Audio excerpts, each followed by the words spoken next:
Okay, I'm theoretically back.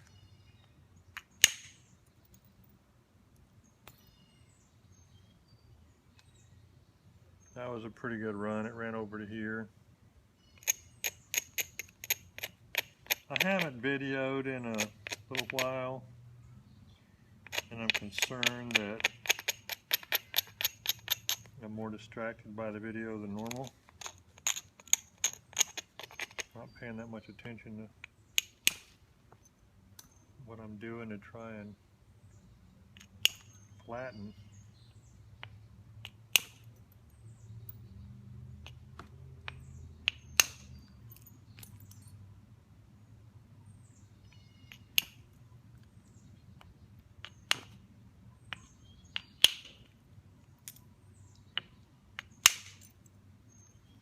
That was pretty good.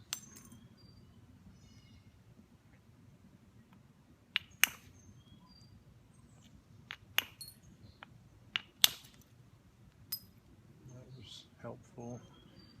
Okay, so I've got this raised a lot.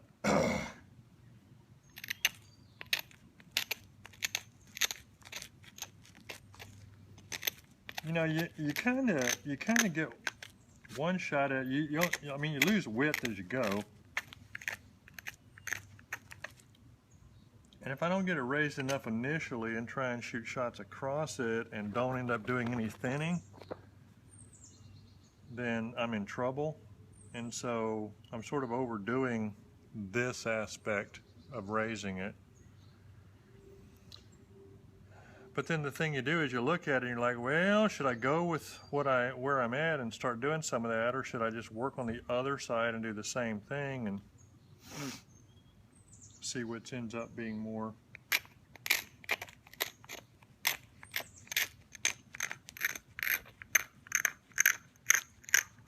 Giving me the best lines, the best ridges, and the best platforms to try and shoot. And the answer is hard to say.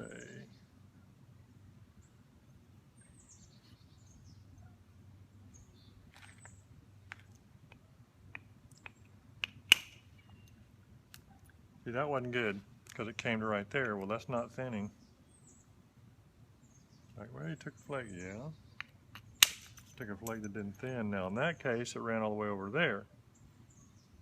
So that is thinning. And the difference is largely the support. And that one ran all the way over there, but it rippled in the middle a little.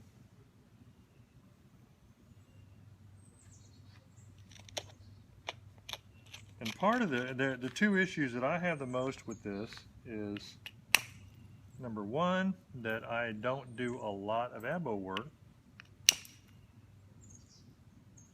And so therefore my skill and ability with the antler isn't as good. Ran over there and split around this thing and ran over to there. That's crazy. Flakes do some interesting stuff.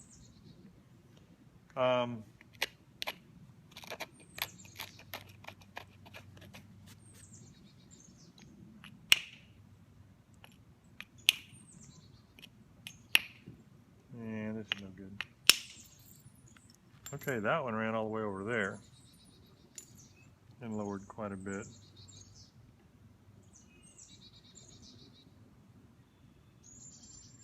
Alright, so let's see if we can, just a little bit non-cutting.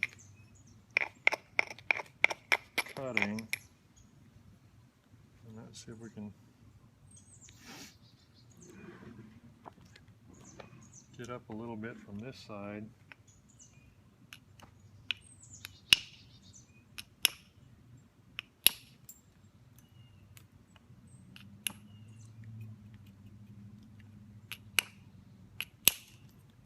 When I'm working obsidian, I'm careful how I brush it off of me, because you tend to, you know, sweat a little bit when you're outside, and sometimes you can blow it off or gently brush it off and have it not stick and bite you.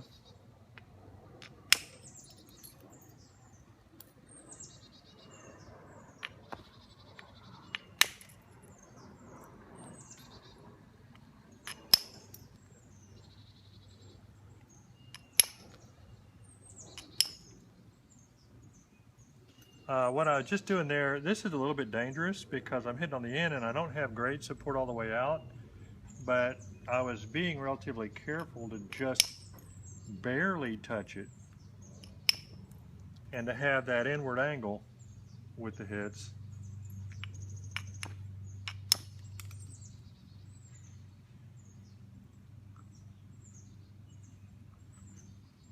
Still trying to raise it on up.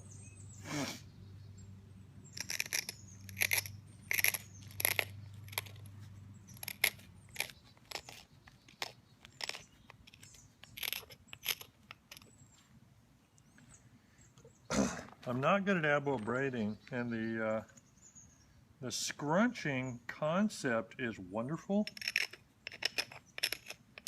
because what you're doing is you trap the piece and hold it really tightly so it can't move, and then you're grinding into it and rolling into it,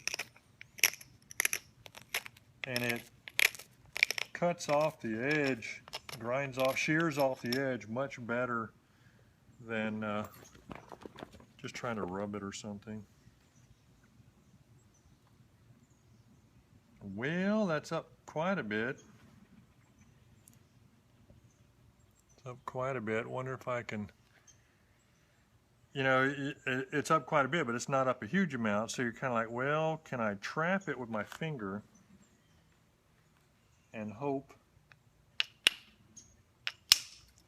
to make it run laterally? And in that case, it almost touched the other edge.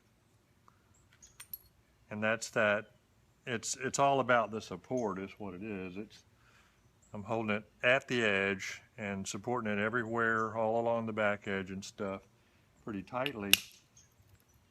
And then when I catch it, it makes it going in.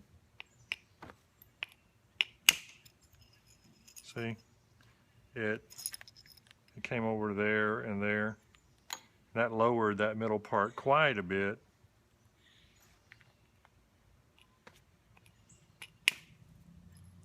That was just a clean-up delta thing, but see, that ran all the way over there. And you see I'm not really swinging fast.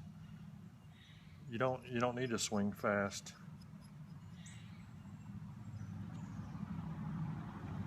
And look at the edge. I mean, I don't know if you can see the edge, but the edge isn't abraded. It just sheared. And it's very sharp.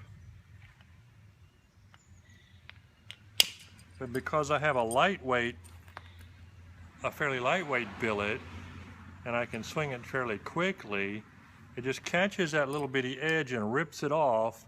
And I don't know if you can see this tiny, tiny, tiny platform.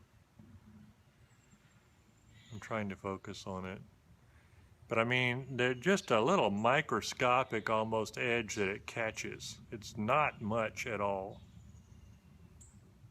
Sure hope you could see that. I don't know if you could or not.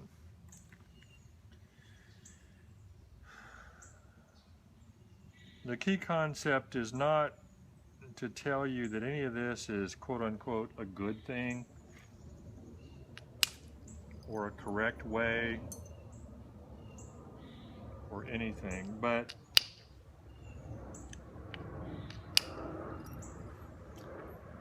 again, it's the issue of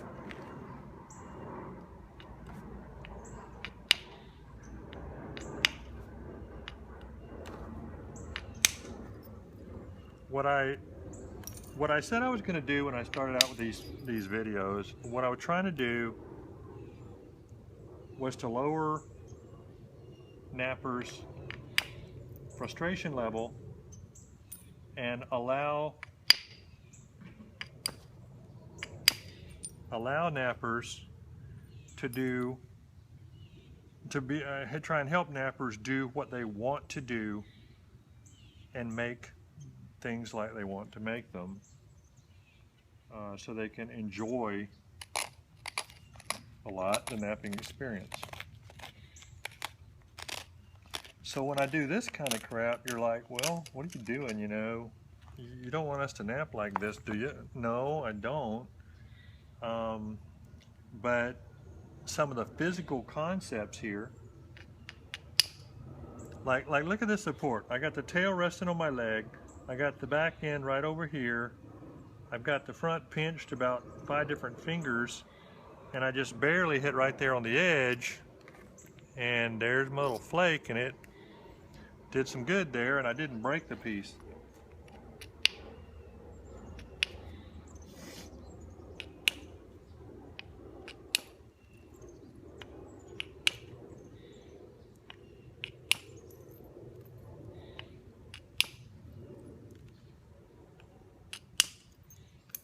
So I guess the part of this particular kind of experiment, some of the stuff I have done now is not what I said I was going to do. I have done a few things to amuse myself, or to amuse you, which isn't knapping instruction, but on the other hand,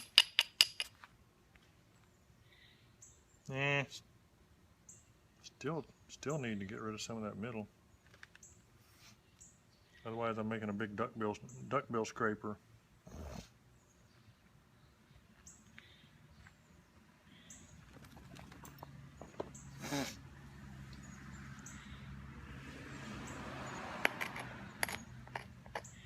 I'll try and turn it back a little bit to this side still. I'm going to be hitting high and hoping.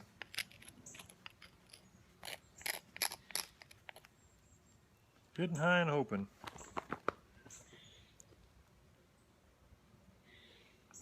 It's a little bit hard to see in this non-lighting.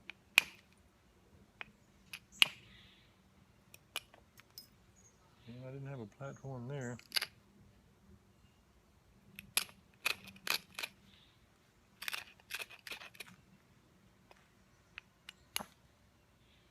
That was a mistake.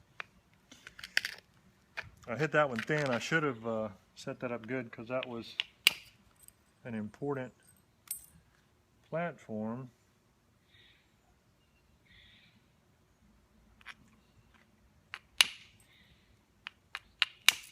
One of the things that I'm, like I said, I'm a little distracted by the video.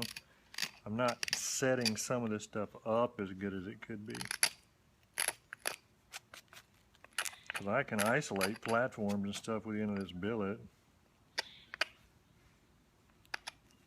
Adjust them up and down and isolate them and that kind of junk.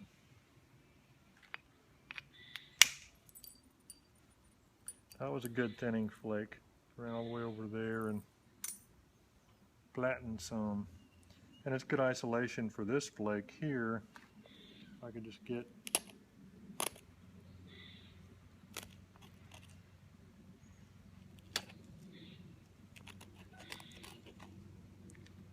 a good enough edge. A little bit low.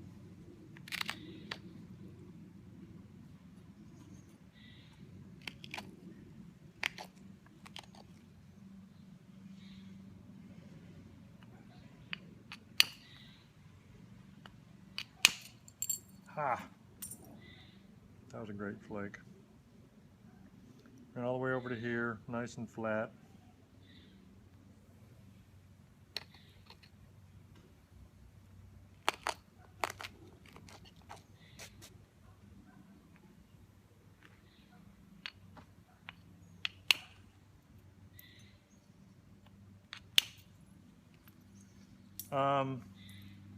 When you catch one a little thin on these things, you definitely need to shear it again.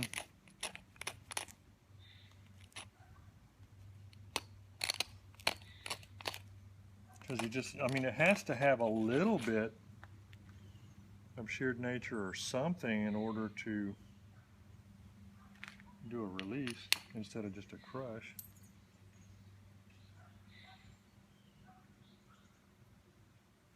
I really need this to be good.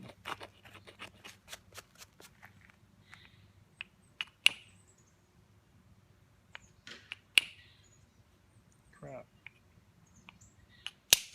Well, did too much. Dang. I caught it too much and went all the way over here and it thinned good, but dang. Oh, it's all right. I mean, it didn't hurt myself, but didn't hurt my situation. But it was an abrupt thing.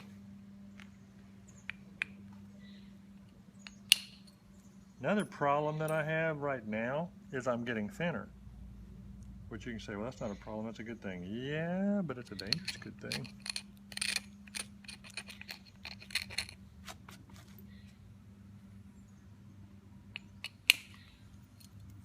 It's a very dangerous good thing.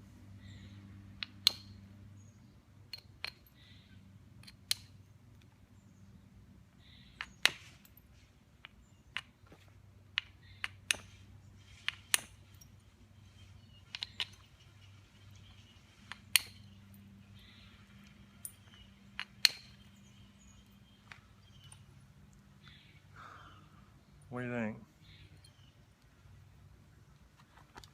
It's more stone toolish than it was initially, okay? So, cut me some slack, man.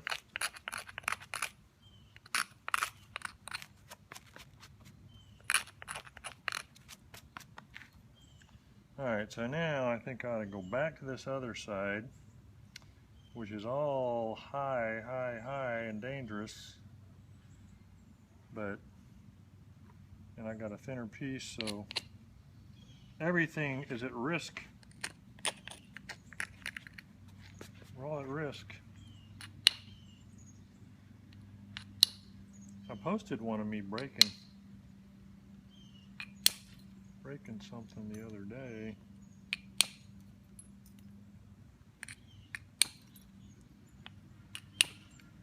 Don't really want to post too much stuff of me breaking something because granted, I like you knowing that, hey, everybody breaks stuff, especially me. But on the other hand, if everybody doesn't post video of them breaking stuff, then it starts to look like I'm the only doofus.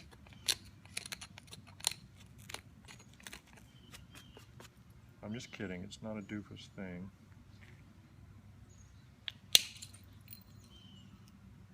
That was helpful. Now remember, these edges are turned upward, and that's a substitution for a braiding, and it's a dangerous one because normally I couldn't get anything run thinning with that, so I'm rolling that up to stiffen it to make it hold together better so I can actually take a flake instead of just crushing. But because it's rolled up like that, it's not good for taking flakes, so I'm putting my finger under it real tight, holding the edge together and making it cut at a different angle.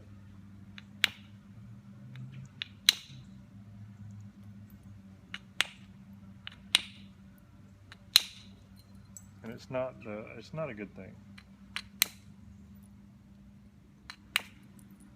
So it's one of them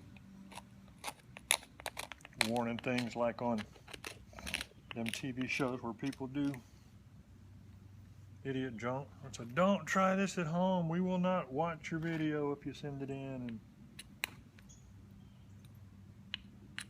it's like that.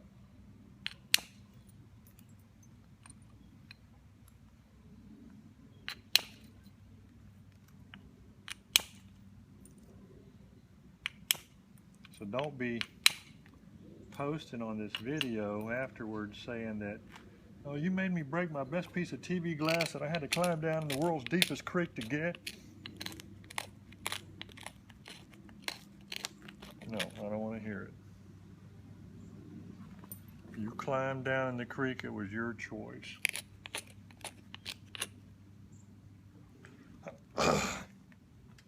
And if you hit your TV glass wrong, why am I losing my coordination? It's like my arm is already wearing out.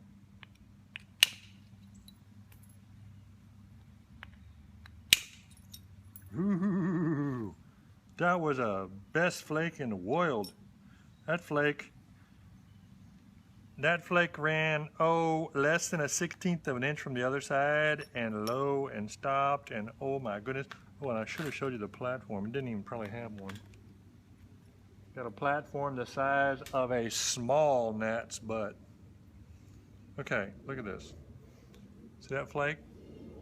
Oh, it's 20 minutes, dang. Well, anyway, see that flake? You ain't gonna be able to see this platform, but I mean, there isn't one. It's like I hit a knife edge and took that flake. How did I do that? I don't know. But somebody ought to buy me a cola or something. All right, I'll be right back.